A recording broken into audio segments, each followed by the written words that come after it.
तो लास्ट में हमने देखा था रेगुलेटिंग एक्ट ऑफ 1773, उसको एक बार रिवाइज करते, ठीक है। सो वहाँ पे बेसिकली गवर्नमेंट ने क्या किया था, ब्रिटिश जो थी गवर्नमेंट उसने ईस्ट इंडिया कंपनी पे टेक ओवर कर लिया था, ब्रिटिश क्राउन आ गया था, ठीक है। सेकंड पॉइंट क्या था, सेकंड पॉइंट ये था कि उन्होंने एक सुप्रीम कोर्ट इस्टेब्लिश किया था, सुप्रीम कोर्ट ऑफ कलकत्ता, ठीक है। वो थर्ड पॉइंट ये था, गवर्नर को गवर्नर जनरल ऑफ बंगाल बना दिया था, जो थे वॉरेन हेस्टिंग, ठीक है। और फोर्थ पॉइंट क्या था, फोर्थ पॉइंट ये था कि जो भी गवर्नमेंट एम्प्लॉयज़ है, लाइक ईस्ट इंडिया कंपनी के एम्प्लॉयज़ है, उनको प्राइवेट ट्रेड करने से मना कर दिया था।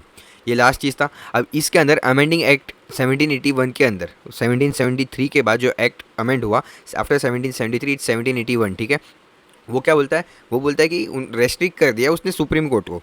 सुप्रीम कोर्ट क्या करता है, जस्टिस करता है, ठीक है। सो उस वक्त उन्होंने सुप्रीम कोर्ट को रेस्ट्रिक्ट कर दिया, क्या, कोई भी जुरिडिक्शन नहीं होगी governor general council for official act. मतलब समझो जो गवर्नर जनरल है, ठीक है, उस पर कोई भी ऑफिशियल एक्ट, उसका जो भी ऑफिशियल एक्ट रहेगा उस पर कोई भी जुरिडिक्शन नहीं रहेगी। लाइक गवर्नर जनरल अगर कहता है उसको रेवेन्यू ज़्यादा बढ़ाना है, उसको कम करना है, तो उस पर सुप्रीम कोर्ट कुछ नहीं कर सकता। लिखा है ना यहाँ पे, रेवेन्यू मैटर एक्सक्लूडेड, ठीक है। Personal law of Hindu Muslims to be administered by supreme court. Personal law of Hindu Muslim, यही जगह थी जहाँ से हिंदू वर्सेस मुस्लिम स्टार्ट हुआ था, ठीक है।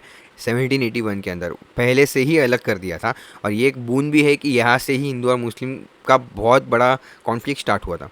सो personal law of Hindu Muslim to be administered by supreme court ही देखेगा। पिट्स इंडिया एक्ट भी आया गया था फिर 1784 के अंदर, जो बोलता है उन्होंने इंट्रोड्यूस किया था dual government. Court of director जो है ना कमर्शियल चीज़ों को मैनेज करता है, और बोर्ड ऑफ कंट्रोल जो सुपरवाइज करता है political, civil, military, revenue matters of India. Commercial matters मतलब बिजनेस देखता है, ठीक है। And political, civil, military, revenue मतलब धंधा, डिफेंस, वो सब देखता है, ठीक है। Companies political operation broad under British government supervision. Company के जो भी पॉलिटिकल ऑपरेशन थे वो ब्रिटिश गवर्नमेंट के सुपरविजन में ला दिए गए, ठीक है। करप्शन चेक करने के लिए हर मिलिट्री सिविल्स ऑफिसर को है ना अपने एसेट डिक्लेयर करने पड़े, ठीक है, 2 मंथ की ज्वाइनिंग के अंदर ही।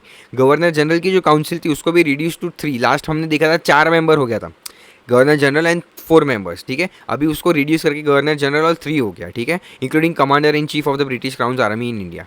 So basically amending act of 1771 and Pitt's India act 1784। पहले सबसे ज़्यादा लॉर्ड वॉरेन हेस्टिंग के अंदर फ्रीली हो गए थे, फिर अमेंडिंग एक्ट में सुप्रीम कोर्ट को रेगुलेट किया, हिंदू मुस्लिम्स पे लॉ बनाए।